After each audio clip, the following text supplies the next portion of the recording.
जीवन का कठोर सत्य। मनुष्य दुखी इसलिए नहीं है कि उसके पास कुछ नहीं। मनुष्य दुखी इसलिए है क्योंकि उसकी इच्छाएं कभी खत्म नहीं होती। आज का इंसान दिन रात भाग रहा है, पैसे के पीछे, नाम के पीछे, दिखावे के पीछे। लेकिन श्री कृष्ण कहते हैं, जो मिला है उसे संभालना सीख लो, वरना जो मिलेगा वो भी हाथ से चला जाएगा। भाग 2, कर्म का असली अर्थ, गीता का सार। श्री कृष्ण कहते हैं, कर्म करो, फल की चिंता मत करो। पर लोग इसका मतलब गलत समझ लेते हैं।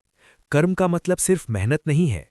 कर्म का मतलब है जिम्मेदारी, माता पिता की जिम्मेदारी, परिवार की जिम्मेदारी, अपने चरित्र की जिम्मेदारी। जो आदमी इनसे भागता है वो चाहे कितना भी अमीर क्यों ना हो, अंदर से खाली होता है। भाग 3, परिवार पर श्री कृष्ण का गहन ज्ञान। श्री कृष्ण कहते हैं, जिसने माता पिता को दुखी किया उसने कभी धर्म नहीं समझा। मंदिर जाने से भगवान खुश नहीं होते। भगवान खुश होते हैं जब माता मुस्कुराती है, पिता को सहारा मिलता है, घर में शांति होती है। अगर घर में अशांति है तो समझ लो भगवान दूर नहीं, दुख पास है। भाग 4, संकट और परीक्षा। जिंदगी जब सबसे ज्यादा तोड़ती है तभी श्री कृष्ण सबसे ज्यादा परखते हैं। महाभारत याद करो, पांडव धर्म पर थे फिर भी दुख मिला। क्यों? क्योंकि बड़ा इंसान बनने से पहले आदमी को टूटना पड़ता है। श्री कृष्ण कहते हैं, मैं तुम्हें तोड़ता नहीं, मैं तुम्हें मजबूत बनाता हूं। भाग 5, समय और धैर्य। आज का इंसान चाहता है जल्दी पैसा, जल्दी नाम, जल्दी सफलता। लेकिन श्री कृष्ण कहते हैं, जो समय से पहले मिला वो समय से पहले चला भी जाता है।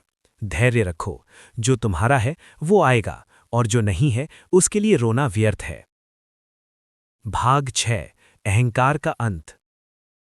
अहंकार सबसे बड़ा दुश्मन है।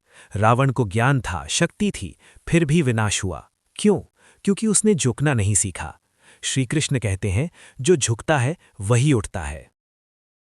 सच्ची शक्ति क्या है?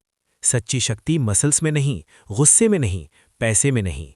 सच्ची शक्ति है गलत पर चुप ना रहना, सही के लिए खड़े रहना, अपनों का साथ निभाना।